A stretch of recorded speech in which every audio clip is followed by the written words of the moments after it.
Over the last week or so, there's been a lot of concern about the broader economy and then therefore the stock market itself. So I'm going to cover some strategies on if the market does downturn, if you think it's going to stagnate, go down. This is some strategies you can employ to protect yourself, protect your stocks, protect your money. So I'm not necessarily saying it's going to happen. I think this information applies in the future as well, and a lot of it is just generalized rules. But there's definitely strategies you want to employ if you think the stock market is going to go down. I cannot predict the future. I don't really have a super strong opinion one way or the other. So let's dive into it. So there are certain companies that perform better and worse during good times of the economy and during poor times. So when everyone's freaking out, the economy is bad, tech stocks, specifically more risky tech stocks, or at least identified as risky tech stocks. There's plenty of tech stocks that are identified as risky that maybe aren't necessarily the case. For example, at lows in 2022, we can see a little bit of lows here, but lows in 2022, companies I'm very familiar with, TSM and AMD, I talk about them on the channel all the time, they were hit very hard. One hit, I think TSM was as low as 60 or 70, and AMD hit somewhere in the 55s. And even though AMD is thought to be underperforming, even now it's right around 100, so double of that time frame. So certain companies are going to get hit harder, and then certain companies are going to be the inverse of that.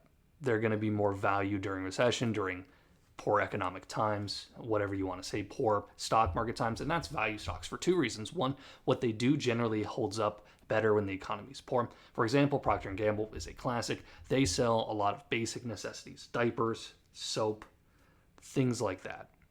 That's not going to do poor during a recession, during a met economic time frame, and you also get a decent dividend with most of these value stocks. So obviously, 40% over 5 years, you're not blowing it out of the water, but during bad times, you're going to do well, and we can even see the market react to that. So this is the last month. I know it's not the cleanest chart, but you can kind of see, okay, we're up a little bit. We're up, 3% over the last month, which isn't crazy, but you're almost exactly inverse of that with the S&P 500. Literally, you were up and now you're down. Here you were down, at least comparatively, and now you are up.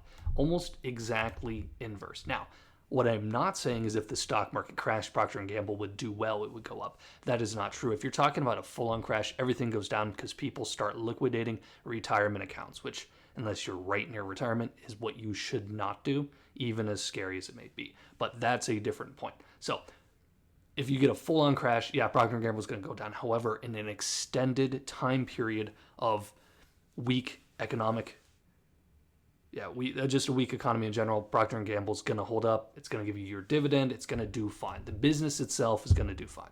Obviously, during the initial crash, everything goes down. And giving you another example of a value stock, something like HCA Healthcare, low PE, you can find healthcare stocks that are higher PE, but this one's 14.15. It has an okay dividend. You're going to do better than something like tech because healthcare is going to hold up just fine. We're lucky enough where, unless it's a crazy, crazy crash, but if it's a crazy crash, that's a different conversation in this video. People are going to be able to afford to go to the doctor. That's not going to stop. You have to do that. Same sort of concept, Procter & Gamble. You can find other value stocks throughout. That's just some I'm throwing at you. And then adjacent to value stocks is something like dividend stocks. SPG is a REIT, so real estate. Pretty consistent dividend yield. You get some appreciation on the share price. Obviously, we're up 50% in 5 years. That's very good considering you're nearly at 5% yield. The only issue with this, it depends on what you think. If you think there's going to be stagnation mixed with higher inflation, rates not dropping, rates increasing, then maybe SPG, maybe the dividend-oriented stocks aren't the best because you could probably move that money into a CD, get, 5 to 6%, maybe if it's really high rates. And that's a little bit safer because you don't have to have the risk of, okay, what if SPG's randomly cooking the books, right? Simon Property Group's cooking the books, then you lose. So you're losing some of that risk there where it's guaranteed and you're getting that rate.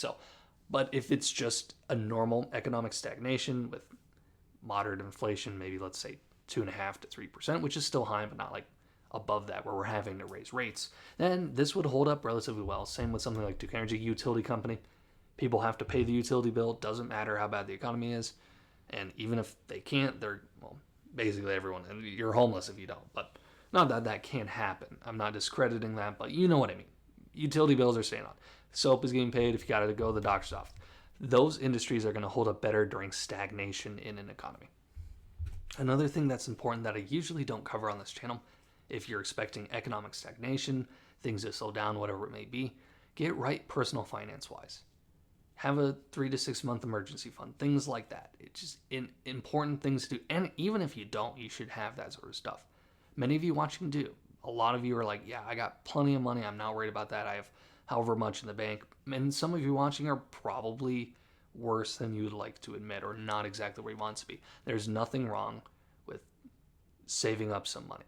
And that same thing too, if you really expect things to go poorly, maybe you want to deploy capital when stocks are lower. There's nothing wrong with piling up some cash for a period of time, couple months, things like that.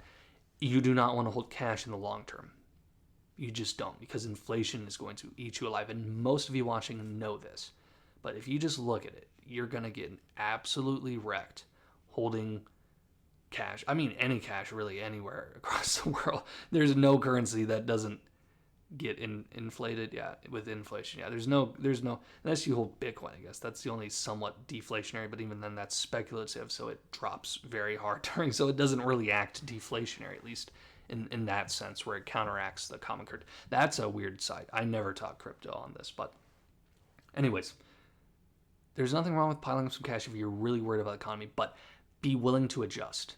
That's what I would do. Of course, not financial advice, none of this financial advice, but be willing to adjust. If you think rates are going to grow up, you're piling some cash to buy some CDs, and it doesn't happen in 2 months, don't be like, it's still going to happen. I'm going to hold. Be willing to adjust, be liquid, be fluid. Being super slow to adjust in the world of stocks when you have very strong opinions is going to lead to disaster in the long term. Not disaster, but you're going to miss a lot of opportunities, in my opinion. That's just how the world works. Things move quickly. 1 week, it's, oh my gosh, the world is full. I mean, you can literally see it in here. You can literally see it in the chart. You can zoom out and zoom in. People get upset. Oh, DeepSeek here. Oh, okay, tariffs here. That's just how it works, and sometimes it does go down. I mean, we can see in 2022, it went down. It stayed down for a while. That was a particularly poor year, but it bounced back up. So all of you know, if you've seen this channel, if you know stocks decently well, things in the long term will go up, not necessarily in the short term.